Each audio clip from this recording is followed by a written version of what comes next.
नमस्कार बच्चों, आपका स्वागत है हमारे अपने चैनल में। आज हम लोग सुपर टेट की क्लास 8 शुरू करने वाले हैं, जिस क्लास में हम लोग साइंस के PYQs देखेंगे। ये बहुत ही इम्पॉर्टेंट PYQs हैं और रियल PYQs हैं। प्लीज़ आप लोगों से निवेदन है कि इन PYQs को बहुत ध्यान से देखें, जिससे कि आपकी तैयारी बहुत मजबूत हो सके और आपकी तैयारी को बहुत ही अच्छे लेवल पे पहुंचाया जा सके। ठीक है, तो आज का सेशन हम लोग शुरू करते हैं, लेकिन शुरू करने से पहले आप लोगों से रिक्वेस्ट है कि प्लीज़ चैनल को सब्सक्राइब कर दीजिए, जिससे कि सारे वीडियोस आप तक आसानी से पहुंच सके और हमारी मेहनत को भी क्या मिल सके, मोटिवेशन मिल सके। चलिए आज का सेशन शुरू करते हैं। इस सेशन का फर्स्ट क्वेश्चन हम लोग देखते हैं। फर्स्ट प्रश्न है, तत्व X विद्युत का कुचालक है, ऑक्सीजन में जलकर एक गैस उत्पन्न करता है जो जल में घुलनशील है और यह विलयन नीले लिटमस पत्र को लाल कर देता है, तो तत्व X होगा। फर्स्ट ऑप्शन है कार्बन, ऑप्शन 2 है नाइट्रोजन, ऑप्शन 3 है मैग्नीशियम, ऑप्शन 4 है सल्फर। तो इसमें जो नीले लिटमस पत्र को लाल कर देता है यानी कि वो क्या होगा, एसिड होगा। तो इसका जो सही आंसर हो जाएगा, आंसर नंबर 4 सल्फर। अगला प्रश्न देखते हैं, प्रश्न संख्या 2। नाइट्रोजन चक्र के विभिन्न चरण नीचे दिए गए हैं, इन चरणों को सही क्रम में हमको क्या करना है, लगाना है। ए है गैसीय होगा, यहाँ देसी लिखे है। नाइट्रोजन गैसीय नाइट्रोजन यौगिक का वर्ष द्वारा मृदा में जाना, वर्षा द्वारा। बी है वायुमंडलीय नाइट्रोजन का बिजली से टकराना। सी है जीवाणु नाइट्रोजन के यौगिक को ग्रेसी नाइट्रोजन में परिवर्तित करते हैं। डी है पशु पौधे को ग्रहण करते हैं और नाइट्रोजन के यौग शरीर से बाहर उत्सर्जित करते हैं। चलिए अब इसके ऑप्शन देख लेते हैं। फर्स्ट ऑप्शन है बी, ए, डी, ई, सी। सेकेंड है ए, बी, सी, डी, ई। थर्ड ऑप्शन है सी, बी, डी, ई, ए। फोर्थ ऑप्शन है डी, ई, सी, बी, ए। इसको हम लोग अगर सही अरेंज करें तो सबसे पहले आएगा बी, यानी कि वायुमंडल नाइट्रोजनों का बिजली से टकराना। ए आएगा फिर, जिसमें गैसीय नाइट्रोजन यौगिक का वर्षा द्वारा मृदा में जाना। फिर आएगा डी, पशु पौधे को ग्रहण करते हैं और नाइट्रोजन के यौग शरीर से बाहर उत्सर्जित करते हैं। ठीक है, तो इस प्रकार जो इसका सही आंसर हो जाएगा, आंसर नंबर फर्स्ट बी, ए, डी, ई, सी। अगला प्रश्न देखते हैं, प्रश्न संख्या 4। किसी भोजन के नमूने में प्रोटीन की उपस्थिति की जांचने के लिए डाले गए रसायन हैं। फर्स्ट ऑप्शन है copper sulphate baking soda. Second है copper sulphate caustic soda. Third है zinc sulphate baking soda. Fourth है जिंक सल्फेट कास्टिक सोडा। इसका जो सही आंसर हो जाएगा, answer number 2 copper sulphate caustic soda. अगला प्रश्न देखते हैं, प्रश्न संख्या 4। निम्न में से कौन सा जलीय विलयन विद्युत धारा का चालन नहीं करता है। ये बहुत ही इम्पॉर्टेंट क्वेश्चन है, प्लीज़, ये कई बार आया हुआ है।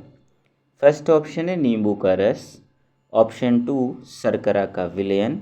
ऑप्शन 3 कास्टिक सोडा का विलयन। ऑप्शन 4 साधारण नमक। इसका जो सही आंसर हो जाएगा, आंसर नंबर 2 शर्करा का विलयन। अगला प्रश्न देखते हैं, प्रश्न संख्या 5। वनों के संदर्भ में निम्न में से कौन सा सत्य नहीं है। फर्स्ट ऑप्शन है वन मृदा के अपरदन को रोकते हैं। 2 वन अपने आसपास के क्षेत्रों में अच्छी वर्षा करने में सहायक होते हैं। 3 वन जलवायु जलचक्र तथा वायु की गुणवत्ता पर प्रभाव डालते हैं। फोर्थ एक वन में वृक्ष वनस्पति की सबसे ऊपरी और झाड़ सबसे निचली परत बनाते हैं। इसका जो सही कथन हो जाएगा, यानी कि जो क्वेश्चन पूछ रहा है कि कौन सा कथन असत्य है, तो इसका जो सही करेक्ट हो जाएगा, आंसर नंबर 4 एक वन में वृक्ष वनस्पति की सबसे ऊपरी और झाड़ सबसे निचली परत बनाते हैं। अगला प्रश्न देखते हैं, प्रश्न संख्या 6। ऊंट को रेगिस्तान की परिस्थितियों में जीवित रहने के लिए निम्न में से कौन से अनुकूलन मदद करते हैं। फर्स्ट ऑप्शन है उनकी टांगें लंबी होती हैं। ऑप्शन 2 वे बहुत मूत्र त्याग करते हैं। ऑप्शन 3 वह बहुत पसीना बहाते हैं। ऑप्शन 4 उनकी लीद आर्द्र है। तो इसका जो सही आंसर हो जाएगा आंसर नंबर फर्स्ट, उनकी टांगें लंबी होती हैं। अगला प्रश्न देखते हैं, प्रश्न संख्या 7। ईस्ट के विषय में निम्न में से कौन सा कथन सत्य नहीं है? फर्स्ट ऑप्शन है ईस्ट एक कोशिकीय है। ऑप्शन 2 ईस्ट तेजी से गुणा करके नए ईस्टर बनाता है और श्वसन के दौरान कार्बन डाइऑक्साइड गैस उत्पन्न करता है। थर्ड है ईस्ट एक लंबे समय तक निष्क्रिय रह सकता है। फोर्थ ऑप्शन है ईस्ट विखंडन द्वारा प्रजनन करता है। इसका जो सही आंसर होगा आंसर नंबर 4, ईस्ट विखंडन द्वारा प्रजनन करता है। अगला प्रश्न देखते हैं, प्रश्न संख्या 8। नीचे दिए गए कथन पढ़िए और सही विकल्प का चुनाव कीजिए। अभिकथन 1, कागज की एक टुकड़े को जलाकर राख में परिवर्तित होना एक रासायनिक परिवर्तन है। कारण आर, कागज के टुकड़े का जला अनुकरणीय परिवर्तन है। चलिए इसके ऑप्शन देख लेते हैं। फर्स्ट ऑप्शन ए और आर दोनों सत्य हैं और आर ए की सही व्याख्या करता है। 2 है ए और आर दोनों सत्य हैं लेकिन आर ए की सही व्याख्या नहीं करता है। 3 है ए सही है किंतु आर गलत है। 4th है आर सही है किंतु ए गलत है। इस प्रश्न का जो सही आंसर हो जाएगा आंसर नंबर फर्स्ट, ए और आर दोनों सत्य हैं और आर ए की सही व्याख्या करता है। अगला प्रश्न करते हैं, प्रश्न संख्या 9। एक द्रव में विद्युत धारा के प्रवाह को जांचने के लिए एक समपरिचित टेस्टर का प्रयोग किया गया और पाया गया कि समपरिचित का बल्ब नहीं जला। निम्नलिखित दो कथनों में से कौन सा कथन इस अवलोकन की व्याख्या कर पाएगा? फर्स्ट ऑप्शन है ए, समपरिचित का परिपथ पूरा नहीं हुआ। ऑप्शन बी, समपरिचित में विद्युत धारा दुर्बल थी। ऑप्शन फर्स्ट है केवल 1। ऑप्शन 2 केवल बी। ऑप्शन 3 ए और बी दोनों। ऑप्शन 4 ना तो ए ना तो बी। तो इसका जो सही आंसर हो जाएगा केवल ए, समपरिचित का परिपथ पूरा नहीं हुआ। अगला प्रश्न देखते हैं, प्रश्न संख्या 10। निम्नलिखित में से सही कथन चुनिए। गेहूं और घास के पौधे में फर्स्ट ऑप्शन है समान की प्रकार की जड़ें परंतु पत्तियों के सिरा विन्यास भिन्न होते हैं। ऑप्शन 2 समान प्रकार की जड़ें और पत्तियों के सिरा विन्यास भी समान होते हैं। 3 भिन्न प्रकार की जड़ें और पत्तियों के सिर विन्यास भिन्न होते हैं। 4th भिन्न प्रकार की जड़ें परंतु पत्तियों के सिर विन्यास समान होते हैं। इसका जो सही आंसर हो जाएगा आंसर नंबर 4, भिन्न प्रकार की जड़ें परंतु पत्तियों के सिर विन्यास समान होते हैं। अगला प्रश्न देखते हैं, प्रश्न संख्या 11। निम्नलिखित में से कौन सा कथन सही नहीं है? फर्स्ट है जमीन पर लुढ़कती एक गेंद की गतिक रेखा भी और घूर्णांक भी। 2 झूले पर झूलते एक बच्चे की गति आवृत्ति भी और दोली भी। 3 बिजली के किसी खंभे के एक ब्लू पर अंकित बिंदु की गति वृत्ति भी है और आवर्ती भी। 4th एक सिलाई मशीन की सुई की गति दोलीय भी है और रेखिक भी। इसका जो सही आंसर हो जाएगा आंसर नंबर 4, एक सिलाई मशीन की सुई की गति दोलीय भी है और रेखिक भी। अगला प्रश्न देखते हैं, प्रश्न संख्या 12। विज्ञान की पाठ्य पुस्तक जैसे कि एनसीईआरटी की संबंध पाठी में अनुपूरक सूचनाओं जैसे कि दंत कथाएँ, कहानी और अनूठे तथ्य देती हैं, उनके संदर्भ में निम्न में से क्या सही नहीं है?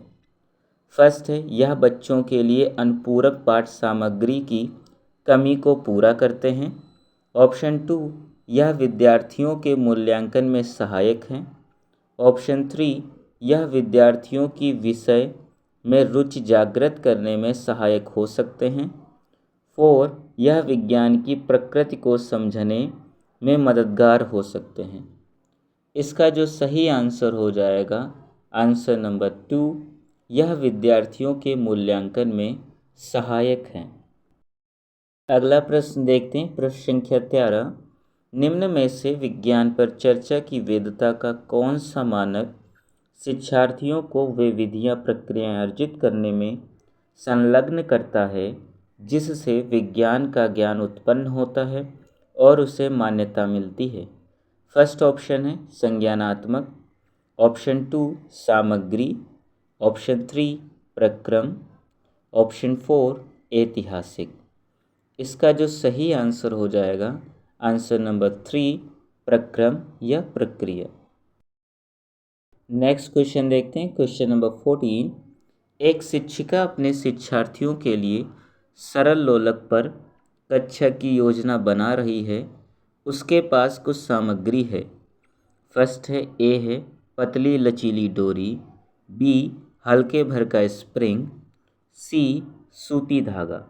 उपर्युक्त में से कौन सी सामग्री सरल लोलक की डोरी के रूप में चुनी जा सकती है? फर्स्ट है ए और बी, सेकेंड केवल बी, थर्ड बी और सी, फोर्थ केवल सी। इसका जो सही आंसर हो जाएगा आंसर नंबर 4 केवल सी। अगला प्रश्न देखते हैं, प्रश्न संख्या 15।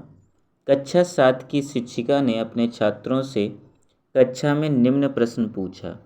यदि एक सप्ताह तक तुम्हारे क्षेत्र में विद्युत शक्ति बंद हो जाए तो आप अपने दैनिक कार्यों को करने के लिए ऊर्जा के किन वैकल्पिक स्रोतों का उपयोग करेंगे?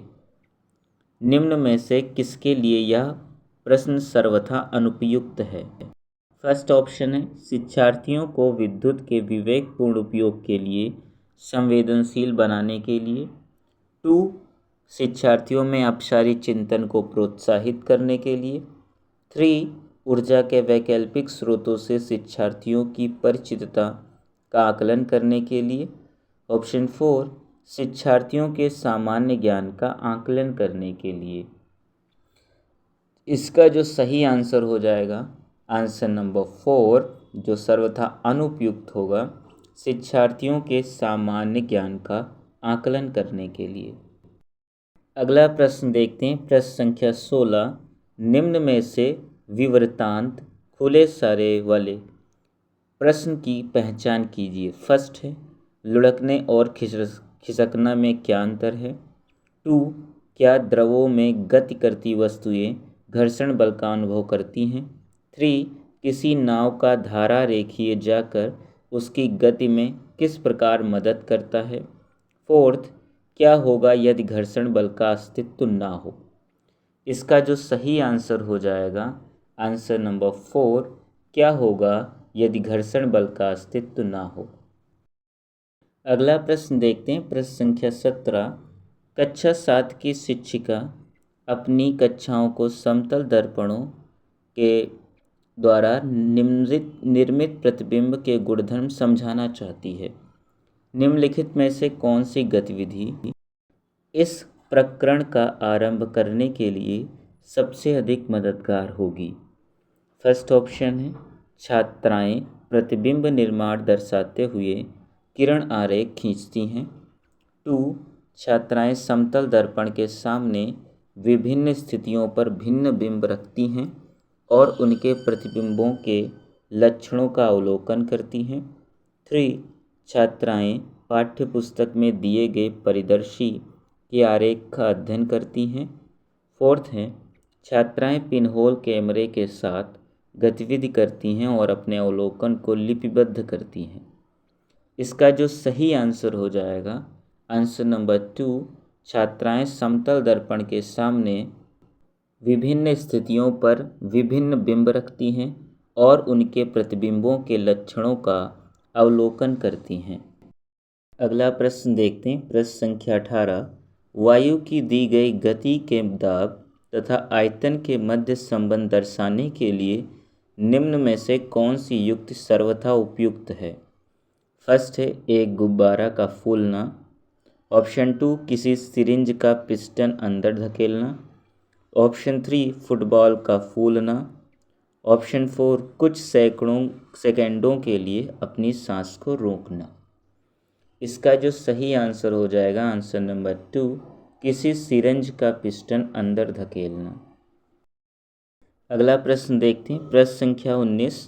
उच्च प्राथमिक स्तर पर विज्ञान के शिक्षा का एक मुख्य उद्देश्य वैज्ञानिक दृष्टिकोण का विकास करना है। निम्न में से कौन विद्यार्थियों में वैज्ञानिक दृष्टिकोण का आकलन करने का सूचक नहीं है? फर्स्ट है करण कार्य संबंध को देखना। ऑप्शन 2 परीक्षणों में प्रतिमान और संबंधों की पहचान करना। 3 विज्ञान की काल्पनिक फिल्म देखना। 4 दैनिक परिघटनाओं के लिए सत्यभाषी व्याख्या को खोजना।